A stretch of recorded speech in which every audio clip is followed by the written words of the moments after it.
Good morning friends.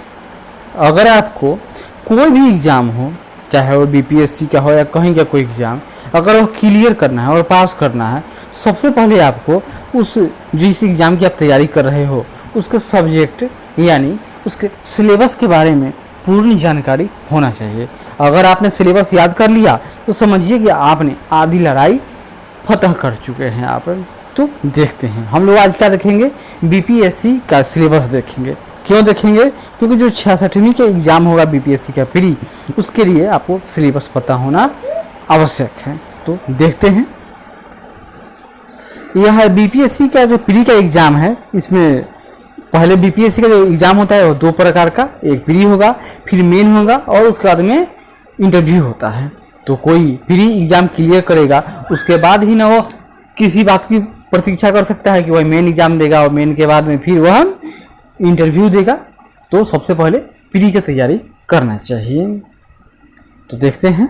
ऐसा नहीं है कि प्री की तैयारी करेंगे तो वह कुछ अलग है, वह भी मेन का ही एक पार्ट है। प्री में अंतर इतना है कि प्री में ऑब्जेक्टिव टाइप क्वेश्चन होते हैं और मेन जो एग्ज़ाम होता है उसमें सब्जेक्टिव टाइप क्वेश्चन आते हैं। तो भाग एक में क्या देखेंगे हम लोग, प्रारंभिक परीक्षा यानी प्रीलिमिनरी एग्जामिनेशन। इसमें क्या होगा, प्रारंभिक परीक्षा 2 घंटों की होती है जिसमें समान अध्ययन का एक पत्र 150 अंकों का होता है, यानी 150 क्वेश्चन होंगे और नंबर भी 150 होगा। कोई निगेटिव मार्किंग नहीं होगा और क्वेश्चन पेपर यानी प्रश्न पत्र हिंदी और अंग्रेजी दोनों में होते हैं।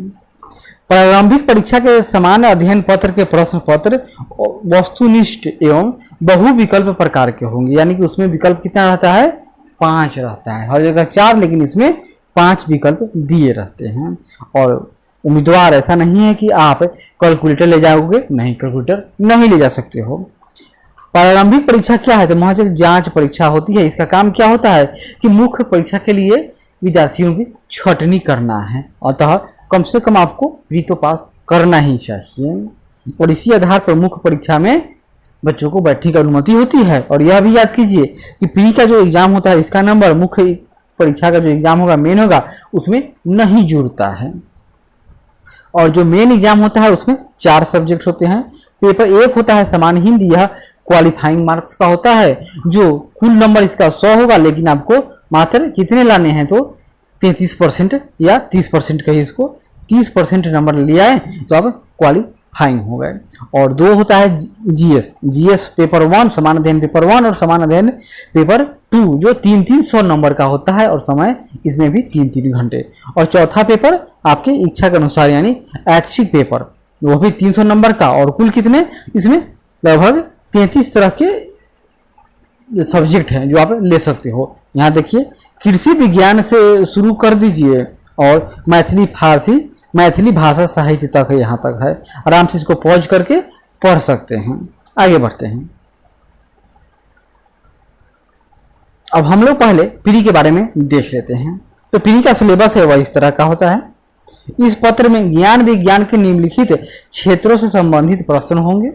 सामान्य विज्ञान यानी जनरल साइंस की बात हो रही है, सामान्य विज्ञान, इसमें राष्ट्रीय यानी नेशनल और सामान्य विज्ञान यानी जनरल साइंस, अंतर्राष्ट्रीय महत्व की समसामयिक घटनाएं यानी करंट अफेयर्स, भारत का इतिहास तथा बिहार के इतिहास की प्रमुख विशेषताएं आदि से संबंधित फैक्ट पूछे जाते हैं।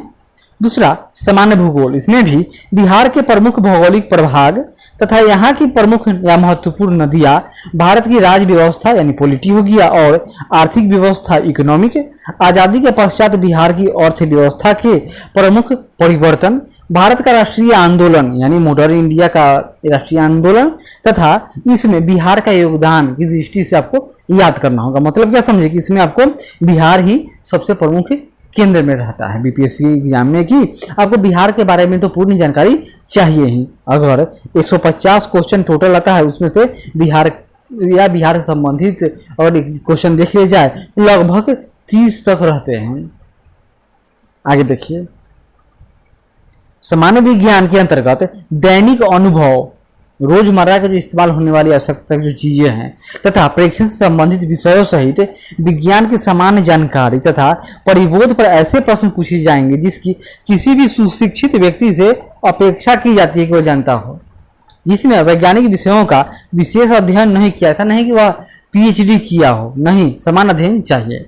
इतिहास के अंतर्गत, वही इतिहास के अंतर्गत क्या होगा कि सामाजिक और आर्थिक तथा राजनीतिक परिप्रेक्ष्य में विषय की सामान्य जानकारी पर विशेष ध्यान दिया जाएगा। परीक्षार्थियों से आशा की जाती है कि वे बिहार के इतिहास की मुख्य घटनाओं से परिचित होंगे।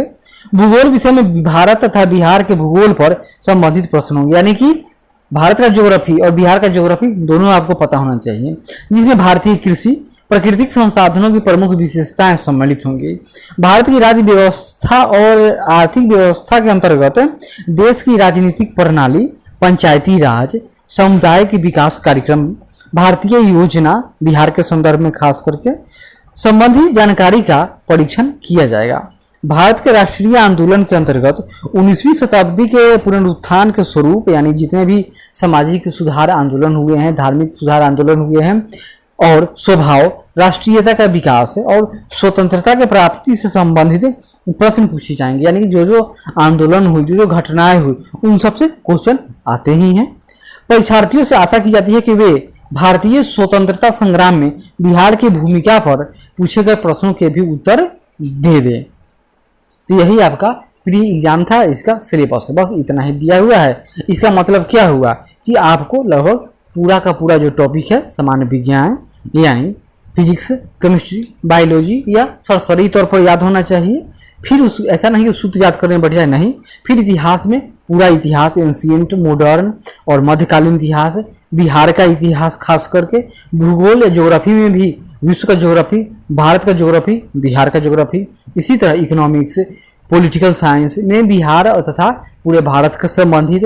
फिर ग्रामीण व्यवस्था से संबंधित पंचायती राज, म्यूनिसिपैलिटी यानी कि नगर निगम से संबंधित प्रावधान, यह सब विशेष रूप से आपको याद होना चाहिए। तो आशा करते हैं कि प्री के लिए इतना जानकारी आपको काफ़ी है। तो हम लोग इसके बाद क्या करेंगे, सब्जेक्ट वाइज अध्ययन शुरू करेंगे। उससे पहले हम लोग जो क्वेश्चन देखेंगे आए हुए विगत वर्षों के, किस तरह से बीपीएससी में क्वेश्चन पूछे जाते हैं। तो तब तक धन्यवाद। आशा करते हैं कि यह प्रयास अच्छा लगे तो जरूर हमारे चैनल को लाइक करें, शेयर करें, कमेंट करें और सब्सक्राइब करें। धन्यवाद।